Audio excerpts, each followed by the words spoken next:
ಅದು ಬಾಂಬ್ ಅಥವಾ ಏನು ಅಂತೇಳಿ ಪರಿಶೀಲನೆ ಆಗಿಲ್ರಿ. ಅಷ್ಟಕ್ಕೂ ಮೊದಲೇ ನಾವೇ ಬಾಂಬು ಅಂತೇಳಿ ಅಥವಾ ನಾವೇ ಮತ್ತೊಂದು ಏನಾದ್ರು ಹುಡ್ಸಿ ಹೇಳೋಕ್ಕಿಂತ ಏನಂದೇಳಿ ನೋಡಿ ಕ್ರಮ ತಗೊಳ್ತೇವೆ. ಅದ್ ನೋಡಿ, ಯಾವುದೇ ಕಾರಣಕ್ಕೆ ಯಾರು ಹೆದರ್ಕೊಳ್ಳುವಂತ ಅವಶ್ಯಕತೆ ಇಲ್ಲ. ಇಲೆಕ್ಷನ್ ಬಂದ್ಗಳಿಗೆ ಇಲ್ಲಿ ಬಾಂಬ್ ಯಾರು ಹಾಕ್ತಾರೆ ನಿಮಗೂ ಗೊತ್ತಿದೆ, ಎಲ್ಲರಿಗೂ ಗೊತ್ತಿದೆ. ಯಾರ ಹೆಸರು ಯಾರು ಹಾಕೊಂಡು ಯಾರ್ಯಾರ ಹೆಸರು ಹೇಳ್ತಾರೆ, ಯಾವ್ಯಾವ ಪಕ್ಷದ ಹೆಸರು ಹೇಳ್ತಾರೆ ಅಂದೇಳು ನಿಮ್ಗೆ ಗೊತ್ತಿದೆ. ಮತ್ತೇನಾದ್ರು ಒಂದು ಸೃಷ್ಟಿ ಮಾಡ್ತಾ ಇರ್ತಾರೆ ಬಿಟ್ರೆ ಬೇರೆ ಏನೂ ಇಲ್ಲ. ಹಾಗಾದ್ರೆ ಈ ಬಾಂಬ್ ಸ್ಫೋಟದ ಹಿಂದೆಗಡೆ ಬಿಜೆಪಿ ಅವ್ರ ಕೈವಾಡ ಇದೆ ಅಂತ ನಿಮ್ಮ ಮಾತಿನ ಅರ್ಥ? ಅಲ್ಲಿಂದ ಇಲ್ಲಿವರೆಗೆ ಮಾಡೋರು ಪೂರ ಅವರೇ.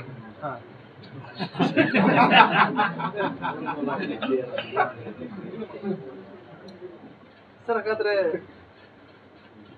ರಾಜಕೀಯಕ್ಕೆ ಇದನ್ನ ಬಳಸ್ಕೊಳ್ಳಿಕ್ಕೆ ಅವ್ರು ಬಾಂಬ್ ಸ್ಫೋಟ ಮಾಡಿದ್ದಾರೆ ಅಂತ ಅಂತಿದೆ. ಅವ್ರು ಮತ್ತೆ ಇಲ್ಲಿವರೆಗೆ ರಾಜಕಾರಣ ಮಾಡದಿದ್ರೆ ಅವ್ರು ಅದ್ ಬಿಟ್ಟು ಬೇರೆ ಏನ್ ಬಳಸ್ಕೊಂಡು ರಾಜಕಾರಣ ಮಾಡಿದ್ದಾರೆ? ಯಾರಾದ್ರು ಬಡವರಿಗೆ ಅಥವಾ ಯಾವ್ದಾದ್ರು ಒಂದು ಒಳ್ಳೆ ಕಾರ್ಯಕ್ರಮ ಕೊಟ್ಟದಿದ್ರೆ ಹೇಳಿ ನೋಡೋರಿಗೆ. ಅಧಿಕಾರಕ್ಕೆ ಬರ್ಬೇಕಾದ್ರೆ ಗ್ಯಾರಂಟಿ 15 ಲಕ್ಷ ರೂಪಾಯಿ ನಿಮ್ಮ ಅಕೌಂಟಿಗೆ ಹಾಕ್ತೆ ಅಂದ್ರು. ನೀವು ಪೋಷಕರಾಗಲು ಕಾಯುತ್ತಿದ್ದೀರಾ? ಚಿಂತಿಸದಿರಿ. ಓಯಾಸಿಸ್ ಫರ್ಟಿಲಿಟಿ 90,000 ದಂಪತಿಗಳ ಜೀವನದಲ್ಲಿ ಸಂತೋಷವನ್ನು ತಂದಿದೆ. 7825893601ಗೆ ಕರೆ ಮಾಡಿ. ಅತ್ಯದ್ಭುತ ರಿಯಾಯಿತಿ ಪಡೆಯಿರಿ ಹಾಗೂ ಎಲ್ಲರಿಗೂ ಗುಡ್ ನ್ಯೂಸ್ ಕೊಡಿ. ಈಗ ಮತ್ತೆ ಗ್ಯಾರಂಟಿ ಶುರುವಾಗಿದೆ.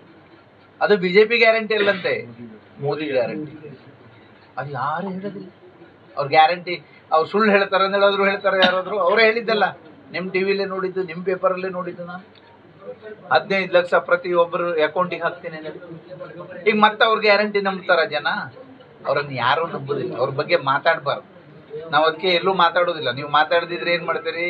ಇವ್ರು ಮಾತಾಡೋದಿಲ್ಲ ಹೇಳಿದ್ರಲ್ಲ, ಈಗ ಅನಂತ್ ಕುಮಾರ್ ಹೆಗಡೆ ಅವ್ರಿಗೆ ಹೆದರ್ಕೊಂಡು ಮಾತಾಡೋದಿಲ್ಲ ಅಂದೇಳಿ ನೀವೇ ಹೇಳಿದ್ರಿ. ಮಾತಾಡಿದ್ರೆ ಬೇರೆ ಆಗ್ತದೆ.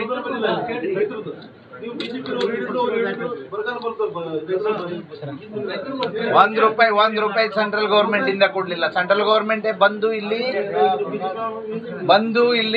ಏನು ಬರ ಪರಿಹಾರ ವೀಕ್ಷಣೆ ಮಾಡಿ ಬರ ಪರಿಹಾರ ಹೌದು ಅಂತ ಘೋಷಣೆ ಮಾಡ್ಕೊಂಡು ಹೋದ್ರು. 1 ರೂಪಾಯಿ ಕೊಡ್ಲಿಲ್ಲ ಇವತ್ತು.